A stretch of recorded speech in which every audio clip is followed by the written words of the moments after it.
রোজ রোজ রুটি সবজি খেতে ভালো না লাগলে এইভাবে এই নতুন রেসিপিটি কিন্তু ট্রাই করে দেখতে পারেন। নামমাত্র তেল মশলায় তৈরি এই রেসিপিটি কিন্তু আপনারা সকালের জলখাবারেও খেতে পারেন, আবার রাতে ডিনার হিসাবেও খেতে পারেন। এটা কিন্তু খেতে খুব ভালো হয়।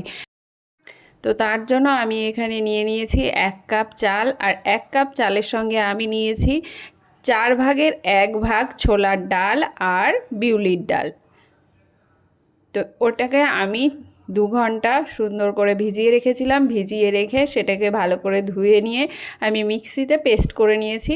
তো এই দেখুন, এরকম ঘনত্বের একটা পেস্ট আমি তৈরি করে নিয়েছি। তৈরি করে নিয়ে এটাকে ভালো করে ফেটিয়ে নিয়ে আমি ঢাকা দিয়ে রেখে দেবো 2 থেকে 3 ঘন্টার জন্য।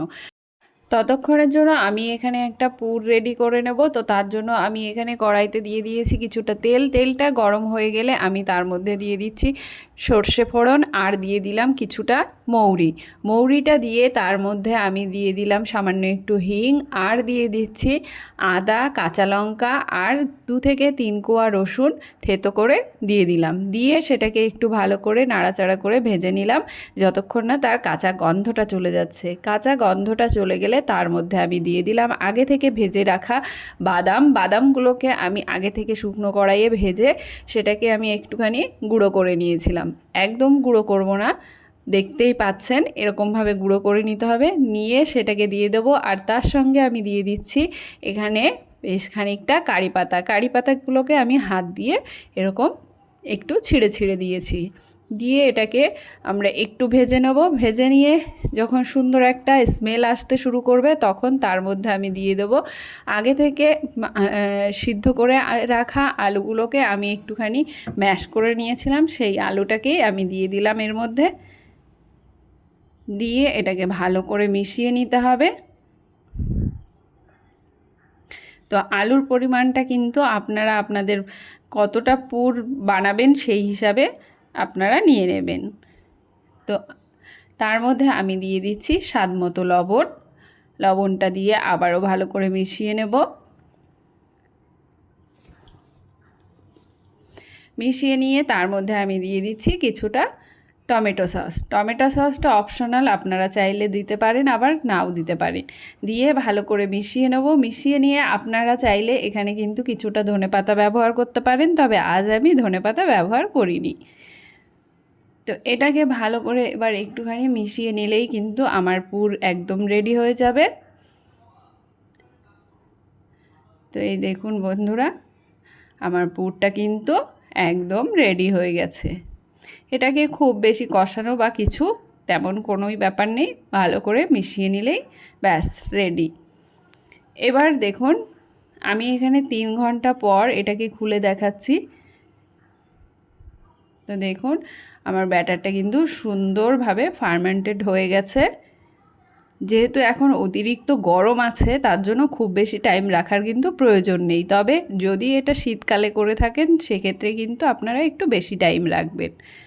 এবার আমি তার মধ্যে স্বাদ মতো লবণ দিয়ে দিচ্ছি। লবণ দিয়ে এটাকে আবারও একটু ফেটিয়ে নেব। খুব বেশি ফেটানোর দরকার নেই, ভালো করে মিক্স করে নিলেই হবে। এবার আমি কড়াইতে 1/2 চামচ মতো তেল দিয়ে দিলাম।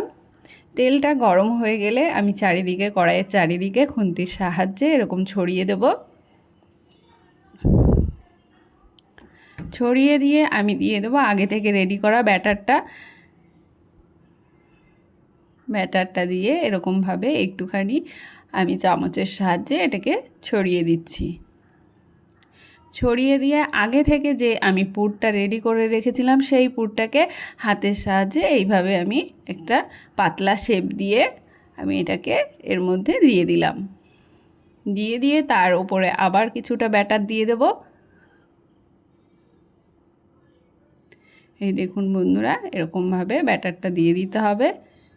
দিয়ে তার উপর আমি সামান্য একটু তিল ছড়িয়ে দিচ্ছি। তিলটা কিন্তু সম্পূর্ণ অপশনাল, আপনারা চাইলে দিতেও পারেন আবার নাও দিতে পারেন। এবার দিয়ে এটাকে আমি ঢাকা দিয়ে রেখে দেব 2 মিনিটের জন্য। 2 মিনিট পর আমি ঢাকাটা খুলে এটাকে উল্টে নেব।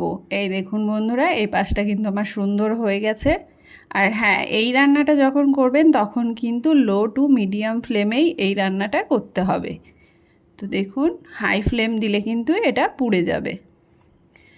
তো দুপাশ আমি ভালো করে ভেজে নিয়েছি, ভেজে নিয়ে এবার আমি নামিয়ে নিচ্ছি। আপনারা চাইলে কিন্তু এভাবেও তৈরি করতে পারেন। আবার দেখুন এইভাবে আগে তিলটা নিচে ছড়িয়ে দিয়ে তার ওপর আপনারা ব্যাটারটা দিয়ে দিতে পারেন। ব্যাটারটাকে পাতলা করে এরকম ছড়িয়ে দিতে হবে। আমি কিন্তু এই ক্ষেত্রে তেলটা ব্যবহার করিনি আগে। এবার ব্যাটারটাকে পাতলা করে ছড়িয়ে দিয়ে আগে থেকে রেডি করে রাখা পুরটাকে আবারও হাতের সাহায্যে পাতলা একটা শেপ দিয়ে এখানে দিয়ে দেব। দেখুন পাতলা করে নিয়ে পাতলা রুটির মতো একটা শেপ দিয়ে আমি এখানে ছড়িয়ে দিচ্ছি। দিয়ে আবারও আগে থেকে তৈরি করে রাখা ব্যাটারটা আমি এর ওপরে দিয়ে দেব।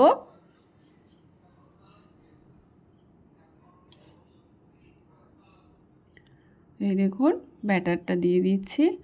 অল্প করে ব্যাটারটা দিয়ে আবারও সুন্দর করে এটাকে ছড়িয়ে দেব। এই দেখুন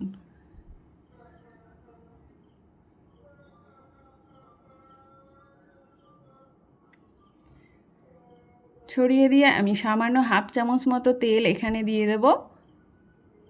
এই দেখুন বন্ধুরা, হাফ চামচ মতো তেল দিয়ে এটাকে একটুখানি আমি নেড়ে চেড়ে দিচ্ছি যাতে তেলটা নিচে চলে যায়। যাওয়ার পর আমি এটাকে ঢাকা দিয়ে রেখে দিয়েছিলাম 2 মিনিটের জন্য। আবারও 2 মিনিট রান্না করে নিয়ে এটাকে এই দেখুন উল্টে দিয়েছি।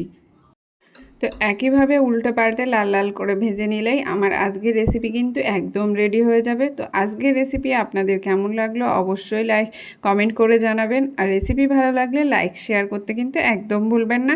লাইক শেয়ার করে আমার চ্যানেলটিকে সাবস্ক্রাইব করে দেবেন। দেখা হবে আরেকটি নতুন রেসিপির সঙ্গে। ততক্ষণের জন্য টাটা।